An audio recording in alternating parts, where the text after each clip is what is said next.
welcome to the first fight of the semifinals of the Pokemon Gen 1 Battle League. Oh, of course, they give you the simple, fancy earpiece that you can use for this, and they stick me with this big, bulky thing. Yeah, but Luigi can't always stay in the shadow. What does Mario and Luigi even have to do with this? Because I'm in your shadow, that's why they gave me the earpiece. Yeah, shut up. Anyway, you're probably wondering why these two handsome devils are actually doing the commentary this time around instead of the usual broadcasters. Well, unfortunately, I don't know what happened to one of them, but the other two, as in Steven and Kevin, are actually out on the fields getting ready for their battles. So that's where we take over. So we'll be providing the commentary for both the semifinals and the finale. And with that, we first have up. Dang it. Technical difficulty, folks. We'll be right back. And now you see why they gave me the earpiece and gave him the headsets. I came prepared.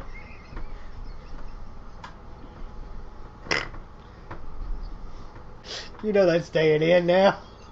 Oh, if it shows my butt. Gotta get to my notes. Where are my notes? There they are. Terribly sorry, folks. Anywho, okay, so the first semifinal fight we have Dontez of the Aussie Arcanines. Correct. Versus Teli of the Mountain Mews. No! This is Steven of Indiana. I got confused because I saw the Claire and I thought it was Teli. Well, Steven, the only one now don't use Claire from now on, please. When your wife is involved in this, don't use Claire, please. I get confused easily. Looks like I ain't the only one getting fired. Anyway, we'll host for food. So, anyway. I'm sorry. Fighting Steven of the Indianapolis Jolteons. You stuttered there for a little bit like you stuck. Anyway. I needed a jump start, okay? That's what the Jolteons are for. Yeah. Speaking of which, ironically enough, Jolteon is not on the Indianapolis Jolts. Yeah. It's actually on the Arcanines. How funny is that? So, also we have Blastoise, Hitmonlee, Victory Bell, Charizard, and of course, Dragonite. Yeah, that rounds out the Aussie Arcanines. And on Steven's team of the Indianapolis Jolts, we have Nidoking and Weezing, Chansey, Kingler, Kadabra, and Scyther. Scyther! So this is good. Now, which of these Titans are going to move on to the finals, and which ones, unfortunately, ends their run here? Well, we're about to find out. But before we begin, yes, let me ask you, out of the Mons on each side, which one do you think poses the most threat from each team? I would have to say, from Steven's side, probably most of all, the Nidoking. I'm going to have to disagree with you there. I'm going to have to say the Kingler, because if it gets like 2 Swords Dances off, anything in its way is perfectly if you go according to that logic, then the Scyther would probably be the more dangerous thing, because it's faster than Kingler.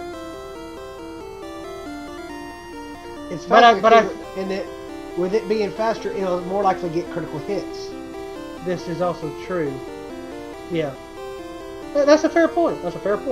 Now, from Dontez's side, I would think either the Jolteon or the Dragonite would be the biggest threat.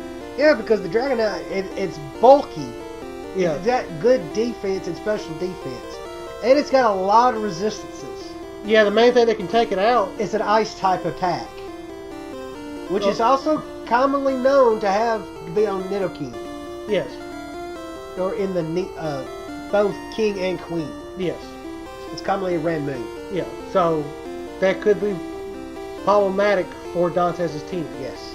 So anyway, let's get this battle underway.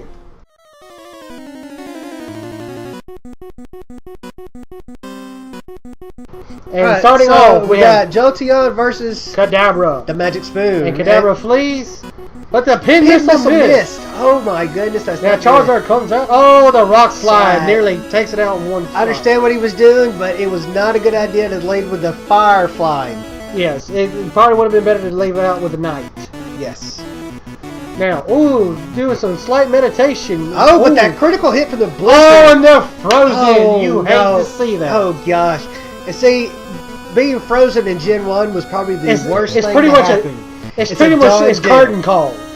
The only way it can be better, the only way you can get out of a freezing, is to be hit by a fire type attack.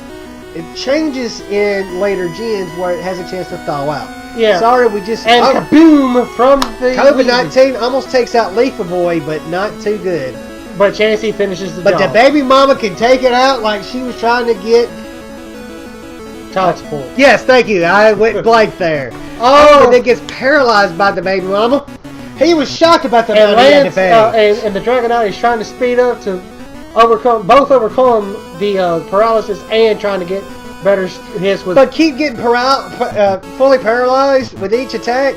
That's not looking good for Dragonite. Oh, it looked like Dragonite was hoping for another freeze on the opponent. But paralyzed for the third or fourth time? Yeah, it would. Oh my goodness, that is unbearably bad luck. He was hoping for that freeze, but never got it. Nope. Bazooka. See, sadly at this point, he doesn't have the physical toughness to take out this chance. Yeah. Too bad Hitmonlee went down when he did, because that would have been a perfect high jump kick, probably like a fighting type move, would probably have done a great job. Yeah. That Blizzard missed again, and the Seismic Toss is just chipping away at Dontez's team. That always does the base amount of damage based on the user's level. Yes. For those that didn't know. Thunderbolt's barely doing anything, and an electric type getting paralyzed by an electric type attack, that gets changed in later gens. Exactly. The Seismic Toss is just doing what it's supposed to do. Chip damage after chip damage.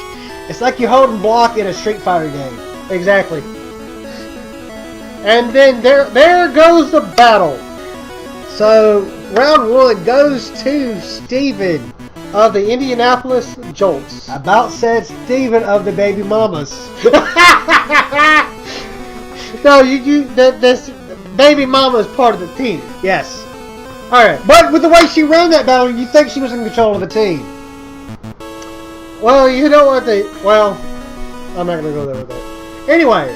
Well, behind every great man is a great woman. Well, an even greater woman, but... Anyway, that's beside the point. Onward to round 2. Now, will Dontez get revenge? Did Dontez learn anything from that first round? That's the important thing. And if he did, how is he going to implement it in this round? Exactly. So, let's see who our competitors send out first. Let's see which teammate that the coach sends out first. And we have... Oh, they have Magic Spoon again, and Bazooka Joe. But unfortunately, he gets hit by that Thunder Wave. And then the Blizzard missed. I think Dontez needs to stop hoping for the Blizzard, because that has not worked for him once. Yes. But the big mini claws getting that Sword Dance, that could be big.